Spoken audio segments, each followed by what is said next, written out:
उस टाइम हमको हे बाबू केकरा देबै लक्ष्मी किन ले छियै सबे हो हमरो लक्ष्मी विदा होइए गेल। विधानसभा उपाध्यक्ष हमारे क्षेत्र आलमनगर 70 से विधायक माननीय नरेंद्र नारायण बाबू से आग्रह करूंगा और मैं दूरभाष पर भी आज 10:30 या 11 बजे उनको यह जानकारी दूंगा। रात में फ़ोन लगाए थे लेकिन फ़ोन रिसीव नहीं हुआ। नमस्कार दोस्तों, मैं इस वक्त बता दूं हमारी उपस्थिति उदा किशोरगंज के वार्ड नंबर 12 फनन गांव में है, जहां बीते दिन एक ऐसी घटना होती है जिसे सुनकर आप हैरान हो जाएंगे। जी हाँ, 29 तारीख को एक बेटी की शादी होने वाली थी और 18 को तिलक जाने वाली थी, लेकिन 18 को ही उसकी अर्थी जाती है घर से। क्या कुछ होता है उस बेटी के साथ, आइए हम उसके परिवार से ही जानने का प्रयास करते हैं।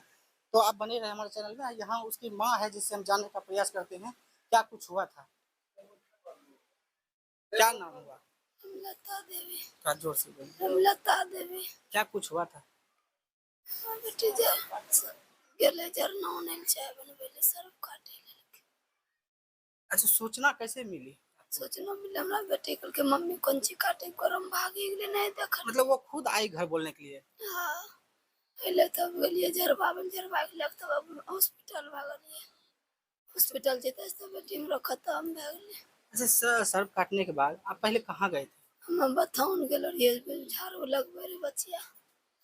नहीं, जैसे कि सांप काटने पहले आप डायरेक्ट हॉस्पिटल गए या फिर झाड़ फूक के? झाड़ी का हॉस्पिटल चली गेलिए। डायरेक्ट गए, क्या बोला गया हॉस्पिटल में? हॉस्पिटल में करके ठीक बैसते पौने तो सैलन करके सुइया तुइया दल के खत्म भ गेले। सुनने में आया है कि बेटी की शादी था। हाँ, शादी क्या? 29 तारीख का शादी रहे, सब चीज करते थे लच्छे राखे। मतलब आप देख सकते हैं, यही वो माँ है जो कि 9 महीना कोख में बेटी को रखती है और हर माँ का सपना होता है, पिता का सपना होता है कि बेटी का शादी करके उसे विदा करे घर से। और आज जिस टाइम में इसको विदाई होने वाली थी और तिलक जाने वाला था, उसी टाइम इस घर से अर्थी जाती है बेटी की। अच्छा, ये बताइए, जो परिवार से शादी लगा था वो लोग आए थे? हाँ, दूल्हा आइलो रे, ससुर सास सब आइलो रे, मतलब सब यहाँ पे सब शामिल हुए पहुंच थे? गेलो रे। वो लोग को सूचना कौन दिया था? वो लोग का सूचना के दल के बाबू हमद नहीं रही हो कैसे। वो मतलब आप लोग सूचना दे फिर भी उसको सूचना मिल गया, वो यहाँ हाँ, वो पहुंच गए। देख सकते हैं। यहाँ उनके पिता हैं जिससे जानने का हम प्रयास करेंगे क्या कुछ हुआ था। बेटे को बेटी का नाम क्या था? रूपम कुमारी। किस क्लास में पढ़ती थी? अभी 9 में था सर, 10 का अभी एग्जाम देता है। मतलब 10 का 10 का एग्जाम देते? हाँ, अच्छा, क्या कुछ हुआ था उसके साथ? वो जलावन लाने गया गौठाले में, उसको सर डांस लिया। वो हम सोए थे बिछावन पे, बोला पापा मुझको ये देखो, पहले मम्मी खोजा नहीं मिला। मतलब जब वो सांप काटा वो होश में थी? हाँ, होश था, हमसे बोला कि देखो ये क्या काट लिया है। हम आप बोले लोग क्या उस टाइम में क्या किए जब वो बोली तो? यहाँ मेरा दादा है घर बगले में, उसके दिखाया, बोला कि कुछ नहीं है। मतलब हम यहाँ से भागे, फिर गाड़ी से हम हॉस्पिटल गए। वहाँ सुई पड़ा, ट्रीटमेंट हुआ उसका, और पूरी सलाइन भी हुआ। सलाइन होने के बाद उसका कितने घंटे तक का मौका मिला आपको हॉस्पिटल हमको में? मतलब घंटा, मतलब 10-15 मिनट 20 मिनट का मौका दिया है। हॉस्पिटल में मतलब देख सकते हैं आप, जैसा कि पता चलता है सांप काटने से कम 45 मिनट का समय मिलता है, लेकिन यहाँ से जाने में समय इतना बर्बाद हुआ कि वहाँ पे बच नहीं पाई बेटी।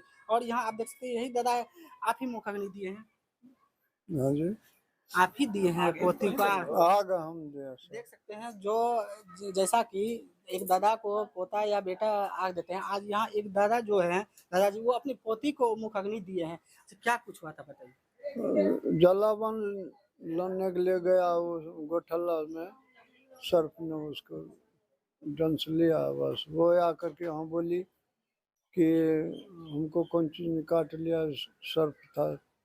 तो फिर उसको बगल में झाड़ने वाला एक है बूढ़ा, उनसे हम जा करके देखा, हाथ से नहीं चला उसको। तो फिर वो क्या लगता है कि अगर मान के चलिए हम झाड़ फूक के अभी चक्कर में नहीं रहते, डायरेक्ट हॉस्पिटल ले जाते, क्या पोती आपकी जिंदा रहती है अभी? जीवित रहती?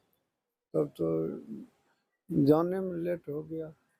हम आप लोग को बता दें, जो भी शिक्षित व्यक्ति हैं या भी पूरे हम समाज को ये कहना चाहते हैं, अगर इस तरह की घटना होती है तो सबसे पहले आप किसी झाड़ फूक के चक्कर में ना पड़े। आप डायरेक्ट समुदाय केंद्र जाए अपने आसपास के, या तो वहाँ से आपको रेफर कर दिया जाएगा या आपको सबसे अच्छा इलाज वहाँ ही मिलेगा। और झाड़ फूक के चक्कर में रहते हैं तो आज देख लीजिए, ये परिवार को दिखा दीजिए जिस तरह की हालात बनी हुई है, इसी तरह की हालात शायद आप सबके साथ भी हो सकती है अगर झाड़ फूक के चक्कर में रहते हैं। तो मेरा यही कहना है कि आप लोग अगर ऐसा घटना होता है तो आप हॉस्पिटल डायरेक्ट जाए। और यहाँ पे वार्ड पार्षद हैं, इसके हम ये जानने का प्रयास करेंगे।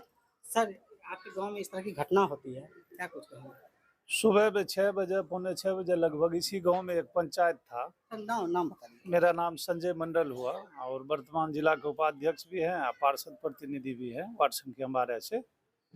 तो पंचायत था, उसी पंचायते में हम लोग थे। पंचायत करके मचान पर बैठे थे रोड के बगल में, तो देखे लड़की का दादा, भाई लगेंगे, बड़े भाई हैं, ये जा रहा था तो हमें इनको प्रणाम पाती किए, प्रणाम भैया। तो ये उसी क्रम में हमको बताया कि रूपम को सर्पदंश कर लिया है, हॉस्पिटल जा रहे हैं, तो जरूरी पड़ेगा तो आपको भी बुलाएंगे। तो हम इनको बोले कि कोई दिक्कत नहीं भैया, अगर हमरा जाए पड़ते तो बोलिए।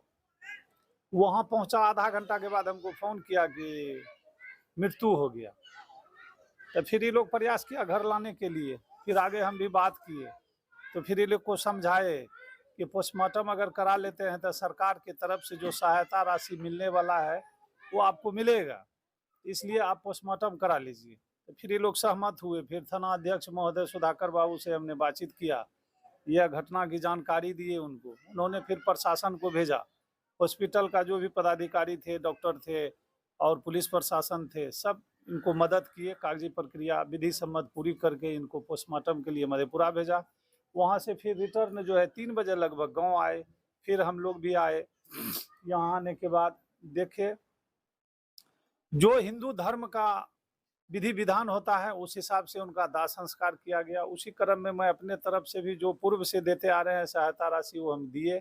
और जहाँ लड़की का शादी होने जा रहा था 29 तारीख को, इंसानियत काबिले तारीफ है कि वहाँ से भी जो लड़का से शादी होता, लड़का, उनका माँ, पिताजी, समाज का और गणमान्य 1-2 व्यक्ति, वो लोग भी आए थे और यहाँ वो लोग भी रो रहा था। मतलब इतना दर्दनाक की घटना हुआ। बताया जा रहा है कि यहाँ के परिवार के द्वारा उसको सूचना नहीं मिला, फिर सूचना तो शायद हो सकता है गांव वाले दिया। सूचना तो देखिए आम बात है, कोई घटना हो जाता है तो समाज के लोग को सूचना दे सकता है ना, क्योंकि जहाँ भी रिलेशन होता है तो रिलेशन से शादी से पहले वहाँ उस गांव में रिलेशन होता है, रिलेशन से ना माना शादी होता है, अगुवापनी होता है। तो समाज का लोग जो है उनको खबर किया, उसके बाद वो लोग आया तो मतलब यह एहसास समाज को दिला दिया कि नहीं शादी हो चुकी है, ऐसा एहसास दिलाया उन्होंने। सब रोया। उस परिवार के लिए क्या कहना चाहेंगे? ऐसा तो कभी होता नहीं है, लेकिन वो पूरा परिवार यहाँ पे हुए आए। उस परिवार को तो मैं यही संदेश दूंगा पूरे समाज से कि वह लोग माना पढ़े लिखे व्यक्ति जैसे इस हिसाब से निभाते हैं, उसी तरह हम लोग बुझेंगे कि वह व्यक्ति जो है माना शक्तिशाली है अंदर से, जो यहाँ पहुंचकर ये लोग को मदद किया, ये दुख सहने का, मैंने ये लोग को जो है पूरा प्रयास किया कि आपके इस दुख में हम भी हैं सहमत। ये बहुत बड़ी बात है। इस तरह की घटना अगर होती है तो बहुत सुनने में आता है, समाज में कहा जाता है कि एक तरह से अच्छा हुआ जो शादी नहीं हुआ, हो सकता है मेरे घर में आने के बाद कुछ है। उस समाज के लिए आप क्या कहना चाहेंगे? नहीं, ये सब देखिए गलत बात है। मृत्यु निश्चित है, मृत्यु कहकर मृत्यु नहीं होता है, चाहे वो बच्चा हो, बूढ़ा हो, जवान हो, कब किसका कब मृत्यु होगा यह कहना मुश्किल है। इतना ही उम्र तक, मेरा जो मानना है, इतना ही उम्र तक वह बच्ची इनके बेटी था और इनके पोती था। संसार में जिसको जब जाना है, यह परंपरा है, लगा रहता है। मालिक एक बहाना, प्रभु एक बहाना बना दिया है कि सर्पदंश से, एक्सीडेंट से या बीमारी से मृत्यु तो निश्चित है, इसमें क्या कहना। ये बताइए क्या लगता है, अगर आज ये इसके माता पिता जो अगर ओझा के चक्कर में ना थे, क्या उसकी बेटी जीवित नहीं, ओझा के चक्कर में नहीं था। होता है समाज में क्या कि जैसे उसको सर्पदंश किया ना, तो उन्हीं के दादा, मैंने बगल में है चचेरा दादा है, उनसे दिखाए कि दादा हो हे देख लो कौन चीज काट ललके।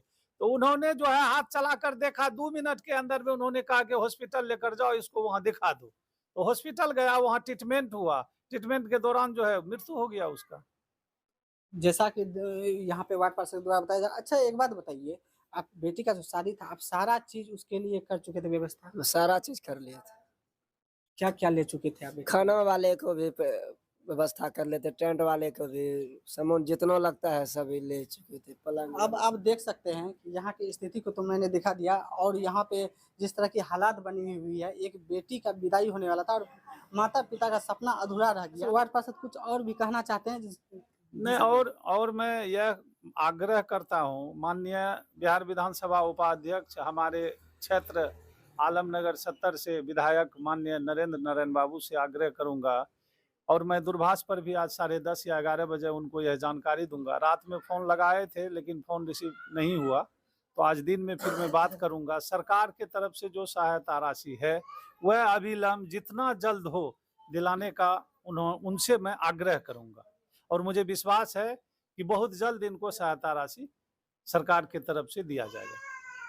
जैसा कि इस स्थिति को देखकर आप लोग क्या सोचते हैं और क्या कहना चाहते हैं, कमेंट बॉक्स में हमें जरूर बताएं। आप देख रहे थे बिहार ब्रेकिंग न्यूज़, तब तक के लिए जय हिंद।